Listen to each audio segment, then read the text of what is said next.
What do you think about when you hear the word rest? Do you think, I will do that later? Do you think, I've learned the hard way that I needed? Or do you think, yeah, it's just a natural part of life? If you're the last, lucky you, you can skip this video. If you're the part that goes like, I've had to learn the hard way, you might be able to skip this video too, or just watch it to be reminded. If you're the first part, like I was and still am, enjoy. This is for you, this video. I've had to learn the hard way, and I'm still learning the hard way, that rest is part of the rhythm of life.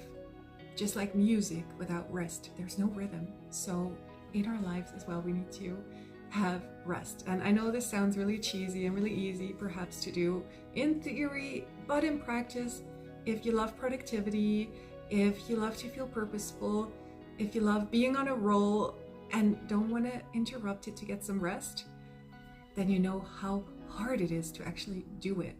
And by the time you're in bed at night, you know, you're ready to hit the pillow and sink away into deep sleep and wake up hopefully rested the next morning. But the thing is, I've learned from Sandra Dalton Smith out of her book Sacred Rest that sleep is not always enough.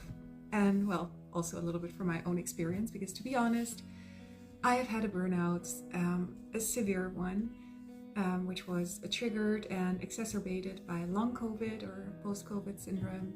And it was not a fun journey.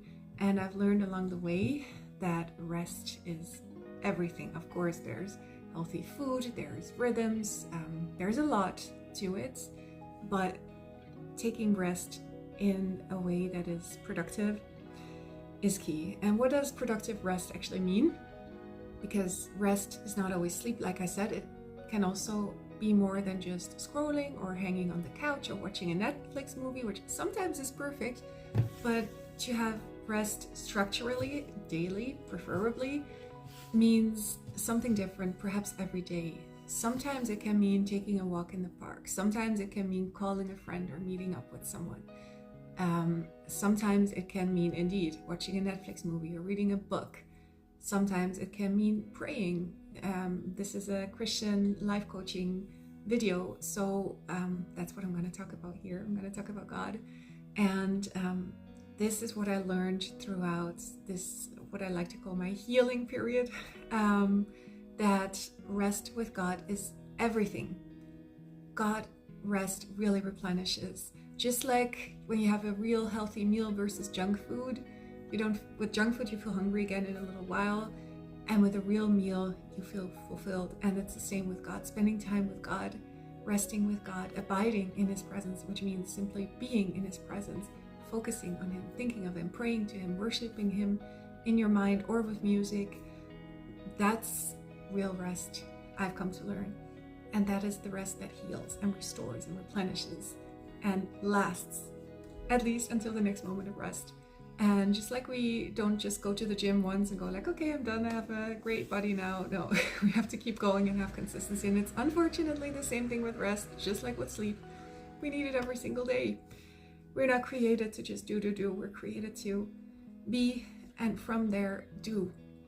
And there's just so much I want to share about, like with Christian identity. When we know who we are in God, everything in life changes because we show up differently. And even in a worldly way of thinking, when you think of yourself as confident, everything is going to be different because people are going to treat you differently, because people just sense that something's different about you. And the same way, when you know who you are in God, when you know you are God's daughter or son, when you know you are loved, that you are chosen from the start by God, that God looked at the world and thought He needed one of you, and that you are adopted into His family, all thanks to Jesus.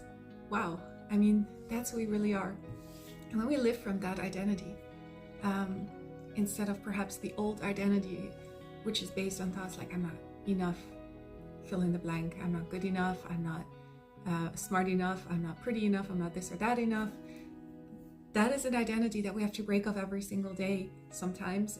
And we do that in the best way by spending time in God's presence, which sometimes feels like, you know, being washed clean of all those labels that the world likes to put on us, or we like to put on ourselves, or our enemy likes to put on us, and having the opportunity to again be reminded of who we really are.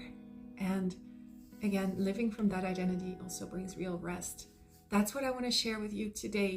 I would love to hear what tips you have, what you have learned regarding rest, which resonated with you. And I wish you a beautiful and restful rest of your day.